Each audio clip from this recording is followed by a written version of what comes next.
You got to make sure you walk them through. So while you're talking about the car, you're explaining to them, hey, this is a great car. It's going to cost you X amount of dollars, but what happens if it breaks down? Yes. Right? What are you going to do then? Right? Welcome to the Strategy with Jason podcast. Tune in for everything you need to know to stay in the know regarding the automotive industry. Here's your host, Jason Harris. Hey, what's going on, Podcast Nation? It is Jason Harris here, and thank you for joining me on another episode of The Drive.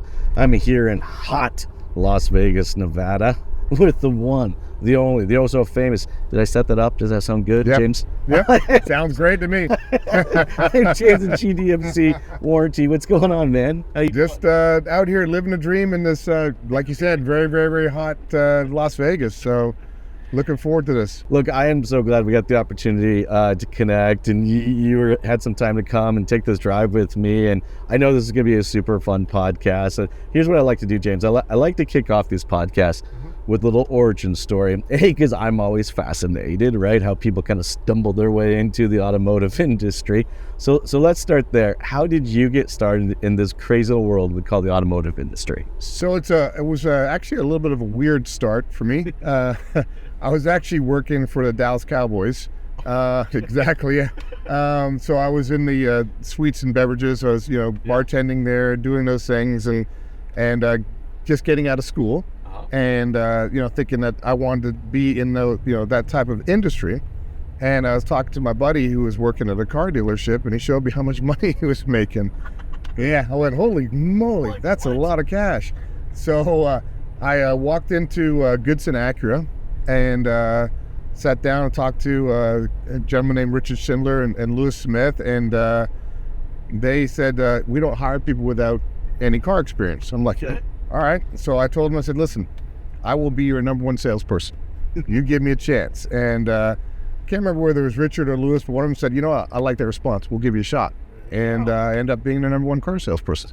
And then the rest is history. Kind of grew through there, worked in finance, worked at, JM&A, worked my way through the car industry, dealer track way back when I was young, helped start a company called AAX way back with, a guy named Randy Barone, and kind of worked my way through it into GWC. So well, and this is one of those industries, man. Once it gets in you, like, oh, yeah, good luck getting it out. I've tried actually twice, and it's like it's like that episode from Godfather. This sucks. You're right back in.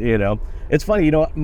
How I got into the business. There's some similarities there. I had a roommate who was a complete moron.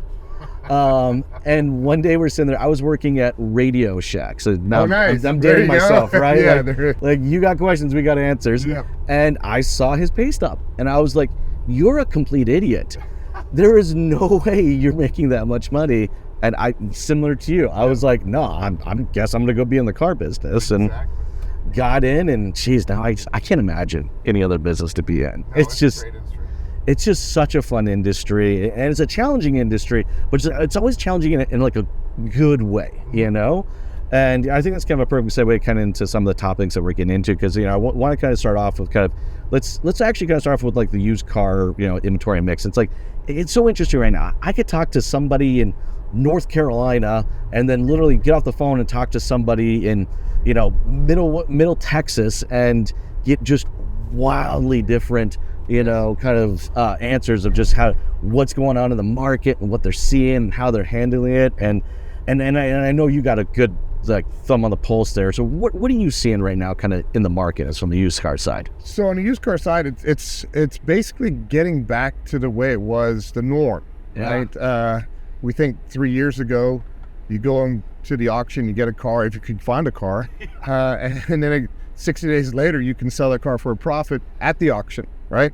Now you got to watch your inventory turn. You got to look at that and go, what is my right inventory mix? Yes. Making sure I've got the right cars. Who are people coming in to buy from me? And because you can't hold it 60 days, it's going to depreciate. It's going to go backwards, right? And so we're looking at that. We're looking at, LTVs are obviously a huge situation now with banks pulling back, right? They're pulling out of this area. I mean, I could buy something 60 days ago thinking what I'd be able to get finance and kind of have an idea. That could totally change.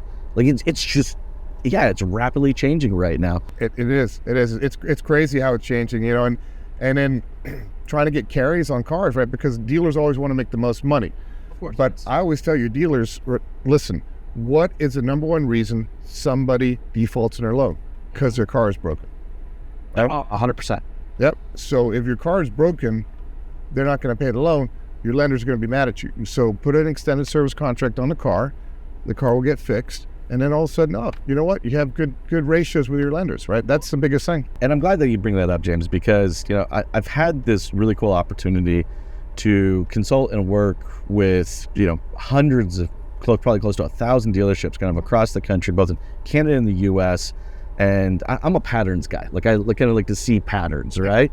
And I will 100% tell you that some of the most successful operations I've seen out there, their mindset around that warranty is very, very different than everybody else I talk to. And you nailed it right on the head. They look at that warranty more from a customer-centric approach, more of a customer service approach, not necessarily a profit center. Yep. But I'd love to kind of get your take on that. I mean, I'm sure you see a lot of this too. What's kind of the good, bad, and the ugly that you've been seeing? So I've been in the industry a long time, right? So, back when I was in the, F&I box and step selling. The box. The dreaded box, right? And I always hate that term. Before menu selling, you pull somebody off the ceiling, they come in, promise like a $300 payment, you show them a $1,000 payment, and you got to grab them off the ceiling and bring them back in. And I think I worked in the same box you did. Exactly. So, with the menu selling, it's come a lot easier, but getting your salespeople to start the process early, right? We all do the walk around of the car. We show them the engine. We show them all the different things like that. But we need to start also introducing if this car will break down, right? Being in the independent side of it, right, where we're talking all pre-owned, the car is going to break eventually, right? It's not a brand new car. It doesn't have the warranty that the manufacturers are giving it. So you're going to have to approach those situations, right? We're driving this cool Mercedes. Well, if this Mercedes breaks down, it's going to be expensive. can't imagine anything on this car breaks down. It's going to be expensive. Exactly, right? So people don't have the income in today's world with inflation and interest rates and all those things like that to get a car fixed. Yes. And nowadays, water pumps are going to cost you $600-$700 to fix instead of easily. Easily. And I like I said, I think it's just a very customer-centric approach. Mm-hmm. When we are presenting the vehicle in a holistic payment perspective, all right, early on in the process, I'm with you, right? Like early on in the process, look, it's I think it's better for the dealership because I typically see higher closing rates when it comes to warranty. One, it's pitch and more of a holistic approach, and it's just a better experience for the customer because, to your point, they go that 4 years or that 3-year mark into it, and that water pump goes out, they're already capped out. I mean, look, things are expensive now. All right, that $500 payment that you had, before COVID is now a $750, payment. Like I'm with you. And then let's talk a little bit about kind of like strategy and kind of like process, because I'm sure you've seen some really great examples, maybe not so great examples. Like what do you see in some of the kind of the uber successful dealerships from process perspective and then from a people perspective, approaching the warranty? Yeah, so just casual conversation, right? When we're talking about a vehicle, we're talking about generally their second largest purchase ever in their life. 100%. Right? So you want to explain how to protect that car. And I think in today's world, you look, even when you shop on Amazon, you go to Best Buy, they're presenting a service contract everywhere. So in today's world, you can do that up front. You can talk about, cars breaking down. If you're buying a Land Rover, pre-owned Land Rover, you want to get a service contract, right? Better. Yeah.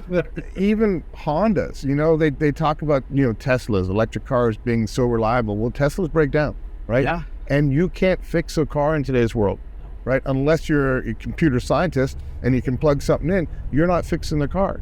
And so you got to make sure you walk them through. So while you're talking about the car, you're explaining to them, hey, this is a great car. It's going to cost you X amount of dollars, but what happens if it breaks down? Yes. Right? what are you going to do then, right?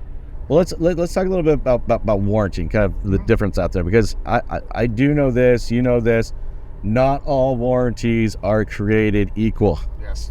You know, and as dealers, I get it. Look, we're making financial decisions with the best information that we have in front of us. What, in your opinion, what should dealers be looking for in a good quality warranty partner? Correct. Yeah. So, you know, GWC obviously is the best. We're in you know, right around 7,000 stores across the nation. We've paid $3.6 billion worth of claims.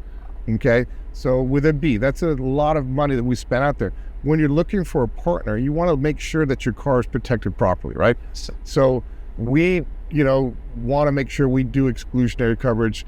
We don't have limited lines of liability, right? So sometimes you go out there and you get a service contract and you get a provider and they come in and they have limited lines of liability and it'll fix up to, say, $6,000. Well, what are you going to get fixed? Transmission costs more than that nowadays. Just the other day, we had a claim that come in $18,000. Well, if you have a limited lines of liability on that car, your consumer is paying that money up front, out of pocket, right? And then what happens then? They're mad at you, the dealer, and then they get on social media, and then all of a sudden you can't hide from that. You can't hide from the social media. So making sure that whoever you're partnering with, it's going to be a great contract. They're going to pay your claims. They're going to do the right things. So the nice thing about us is, you know, we have GWC employees. So all of our field reps work for GWC.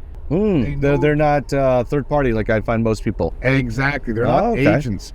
So we're out there every day. We service the stores. We're in there monthly.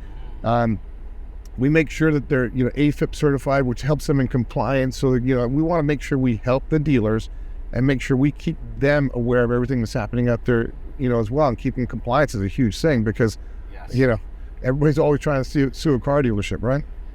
Let's also, I want to get into, because this has been kind of a hot topic actually for a couple of the dealers that I've been working with, is EV warranties. Yes. Let's face it, an EV is not necessarily a car. It is, I get it. Right? It's got four wheels and a steering wheel, but I mean, it is a very, very, very different piece of technology, and you know, and not every warranty company out there is really prepared to provide some type of service contract or more warranty on that. How did you guys approach kind of the EV portion? Because I find everyone's doing it a little bit different. It's very tough, right? Because exactly, because EVs haven't been as popular, right? So I guess, you know, when you talk about EVs, they've been around for a while, but now they're super popular, right? Because the government's making sure everybody's going to move to EVs and so forth. You know, I have a golf cart, right? I look at my golf cart, I'm like, oh, okay, I got a battery in that, let's go. But EVs, you know, the brake systems are different. Even like we talked about water pumps earlier, they have not a water pump. It's a different, it's like a coolant pump, right? Yes. So all those different things. So we made sure we have pure EV coverages. So we cover the batteries. That's a big thing, right? A lot of people don't cover batteries. We cover the batteries, you know, so if it's one cell, the whole thing, we're going to cover the entire car. Oh, okay. So I think that's actually a really good thing for a lot of people. I think if you're watching and listening right now, every EV is kind of built slightly different. There are EVs out there that have one monster cell, and then there are EVs out there that have separate cell batteries. The difference is that you can replace an individual cell versus having to replace the entire thing, and that fundamentally changes the replacement cost in a really, really, really big way. So you guys have even gone as far and as deep into it, saying like, no, we understand the value between these as well. Okay. Yeah, 100%. Yeah, and that's the thing. Like you said, you know, the battery's going to end one day. That's the good and bad about EVs. Yeah, you know, when you look at the environment, yeah, it's great for the environment because it's not polluting anything, but it's going to stop working, right? So if it stops working and you have your coverages, that battery could cost $20,000, right? Oh, easy all day long, right? So making sure that the partner that you have does cover EVs is huge. And even working, you know, with Tesla and stuff like that, we work with Tesla. Tesla's not the easiest EV company to work with, because I guess they were first on the market. But we work with them. Yeah. We work with all the manufacturers, obviously, like that. But that's a huge thing. Batteries, they're going to go. Well, and they are. And I think that's one of the reasons why I see, like, there are definitely some used car operators out there that really have embraced, the used side of the EVs, because they depreciate quite quickly. And when they do, they can actually, be some really good deals and some very great bargains. But I know there's a lot of used car dealers out there that are afraid to touch those because the stories that you hear. And I mean, having a warranty partner that's like, no, look, we got your back. Like, if you decide to get into that space, we got a solution. I think it's a really big deal. Yeah, it was. So we just revamped our entire service contract. We just relaunched our new GWC service contracts with all these changes, updated changes, full EV coverages. We went into the medium duty trucks, changed all those different things like that. So we really listened to our dealers, right? Yeah. What was concerning for them, even like increasing our lift kit coverages, increasing the tire sizes, all those things like that. Is we went to the dealers. We took a good 6 to 8 months of conversation with our dealers and said, okay, this is what you guys need. Yeah. Let's go ahead and change our coverages to help you guys. You brought up something, and James, I like to find rabbit holes sometimes, so I like to go down. I had a Mitsubishi dealership, which you all know is a used car dealership, the flag out front. Yeah.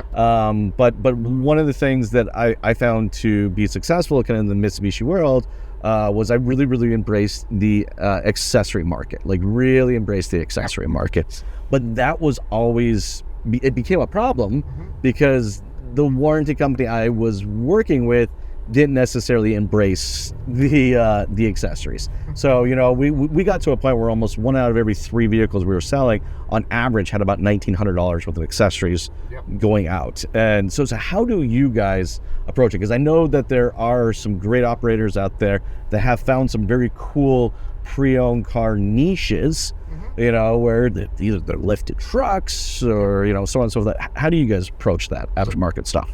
Speaking of lifted trucks, right? So they're out of Phoenix, and they're huge operator. We actually are their service contract provider, lifted trucks, right? And that's all they do. Is lift trucks. All they do, right? 6-inch, 8-inch, big tires, all those things. This is a big used car outfit, and all they do is just lifted trucks. Yeah, do a great job of that. So we wanted to make sure that we cover those properly, right? With the bigger tires, it's an issue, right? Making sure you reserve properly for having to have bigger tires, because when you have bigger tires or lifts, the steering arms, all those different things, they have more wear and tear, right? Yes. And we even do Canadian vehicles. So that's, I'm Canadian, kind of like you, right? So the biggest thing when you think about it is when you get a pre-owned car and it's a Canadian vehicle, well, then all of a sudden your coverages are gone. And you guys are covering a lot of stuff. I mean, I remember I had to have multiple companies kind of based on what we were selling to, because not, like I said, not every warranty company is created equal. All right, I'm gonna throw another one at you. All right, I'm gonna see if I can stump you. I'm gonna keep going. All right, how about RV and powersports world? Yes, because I love that world. I love that world. But talk about, like, I mean, my father just recently bought one of those B-class vans. 6-figure stupid, it's just like, and it's like already like a month into it, an AC unit goes out or something like that. But what solutions do you guys have for that market? So we do full power sports as well. So be it a boat, be it an RV, be it a motorcycle, be whatever, we cover it. So the biggest thing in the RV world is each of these RVs are not created equal, right? Not at all. So, and the problem is the generator has a different warranty on it. Yeah. The air conditioner might have a different warranty. They're all from different companies. Frame, the engine, all those different things might be different because of how they put together the RV. Yeah. So making sure you have those things. So our RV coverage is huge. Our RV department does an amazing job making sure that we do cover all of those different little things that could go wrong on an RV, because they do carry different warranties on each of these different places of our products. Well, and also I love that space, because I mean, like, it's one thing, you buy a car because you need a car. All right, you're buying an ATV, you're buying a boat, or you're buying an RV because you want to buy it. And when you want to buy something like that, you plan on using that thing. And you want to know that it is protected and that it is covered and that will continue to bring the fun that you hope to get out of it, right? Now, I want to go into a little bit of, because this is my marketing brain kicking on, right? So, I like to identify patterns. And again, I've seen, some of the more, I don't know, let's call it successful operators out there really kind of embrace, the warranty from a branding perspective. And I love to see, have you seen some great examples of this, and how did it kind of play out? So branding in general, we go branding to the next degree sometimes. We sponsor a race team, Bomb Raider Racing. So we've wrapped a NASCAR and we want to be everywhere. For me, myself, branding is everything, right? Being in places, being here in Vegas, traveling. My biggest thing is I want to be out there in the field, and I want to have our name out there, right? So we even give our field team money to buy shirts, to do different things, to drop stuff at the stores, right? Because the more you see it, the more you think about it, right? Because you want your dealer or your dealer partner, mm-hmm. right? You guys have a brand, and I love the fact that you guys are also building a brand from the consumer's perspective, right? Because how powerful is that for me from a dealership perspective, that you guys are also focused on your brand. So when I bring and I offer a GWC solution to my customers, they may even recognize, oh wait, I know those guys. I've seen that before, and I think that says a lot. Again, that's something that I would probably be looking for in a warranty partner, because as a dealership, like, it's important. I got to stand out. I brand is, again, everything for me, and to have a partner that also believes the same thing, I think is a big deal. It's huge. Yeah, I mean, I try to sponsor as many things as possible. State associations. Yeah. It's huge, and that's why I'm also always out in the field with our field people, right? I like to be out in the field, because when I'm walking into a store, I'm making decisions based on what the store's needs are, right? A lot of times you have people in the ivory tower, and they sit at that, and they're in their office, and they make decisions, but they haven't asked the decisions based on what a dealer needs, right? And so when you walk into the store, I might think, oh yeah, this is the greatest idea ever. Right? And I talk to a dealer, and he's like, oh, you're stupid, James.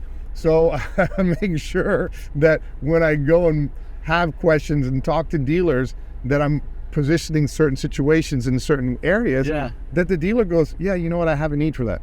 I really do appreciate what you're asking, right? Yeah. And then I'm like, okay, you know what, this will work, right? This will work because the dealers think this will work. Well, and that's what I need out of a partner, right? And I think people need to really kind of look at warranty as not just being a product or a solution, but really there is a partnership there. Mm-hmm. And I'm confident the dealers that have leaned into you guys, and you leaned into them, and really kind of create that partnership, they've seen some great success. I'm just real quick, because I've asked a bunch of people this, and I'm kind of curious to see what your perspective is like, because you talk to a lot of dealers as well as like I do.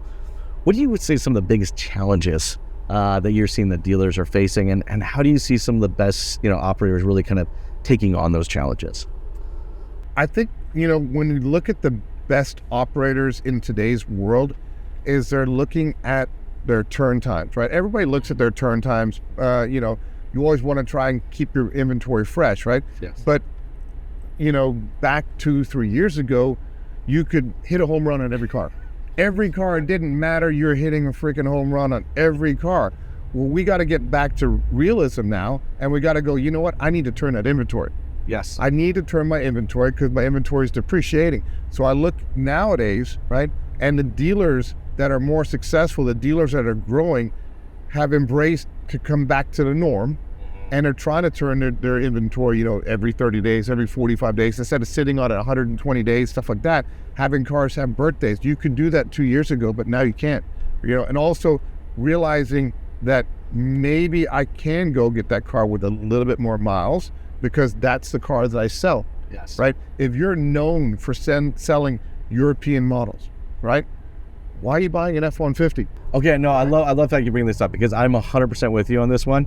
I see way too much, let's call it identity crisis. Yes. Where like the lots don't know what they are. So they'll literally try to be everything to everybody, and you'll have everything from a $5,000 to a Accord to a $90,000 911.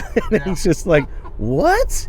So you find that to be one of the keys to success is really just kind of embracing that portion. Listen, you want the 911. Everybody wants the 911, right? Because you want to drive it for the weekend. You got a date, you're going to take the 911, right? But exactly your point. If I'm known for Honda Accords or Toyota Camrys and I got a 911, when my salesperson goes out and drives a car they're not familiar with, you know what? They're asking. It's not a conversation. When I know the car and I'm talking to somebody, I'm having a conversation. I'm not truly selling, right? So if it's got a rattle, it brakes squeak, whatever it is, I know what that is because I'm familiar with that, right?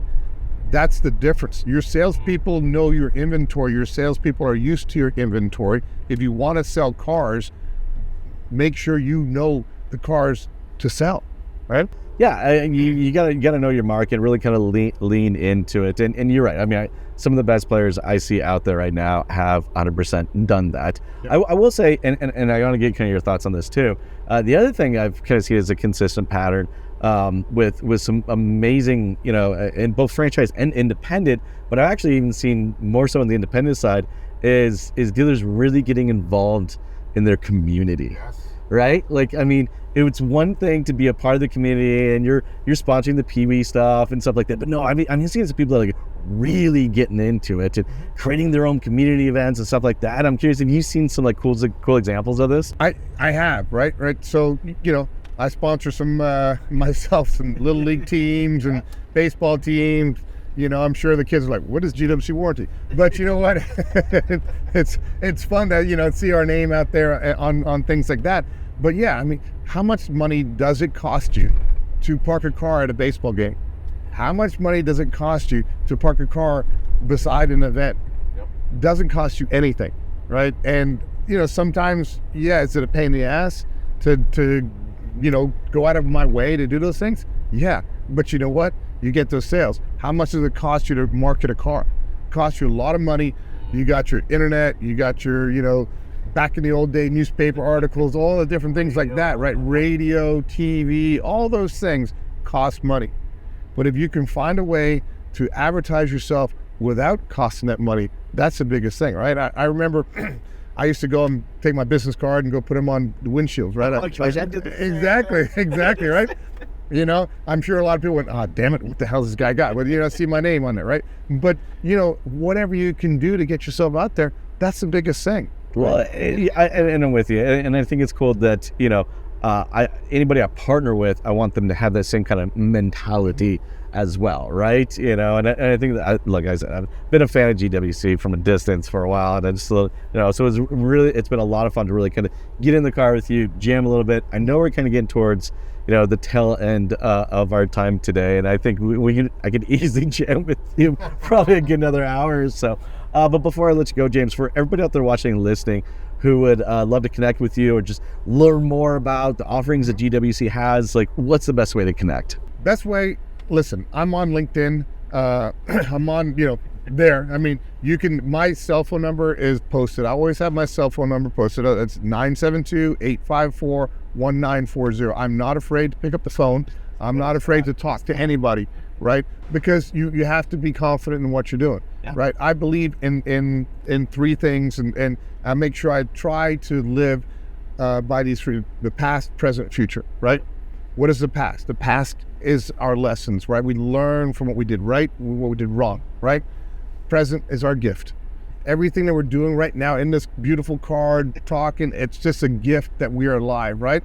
And the future is our ambition. The future is not written. If you guys have trust and you can just go out there and just work hard, you're going to be successful, right? And you got to live by those things. And that's why, I'm confident in what we do. Dude, I'm so glad we had the chance to jam together. This has been a lot of fun. Hey, for everybody out there watching, listening right now, you need to connect with James. He's one of the most approachable people I've ever met. I guarantee you message him, he'll message you. He'll message you back. But hey, we really appreciate you guys taking the time to watch today's episode. You all have an amazing day. Thank you. Thank you. Thanks for tuning in to the Strategy with Jason podcast with your host, Jason Harris. Don't want to miss new content? Be sure to check out the full podcast library at strategywithjason.com to stay in the know. Remember to like, comment, and subscribe. Happy podcasting.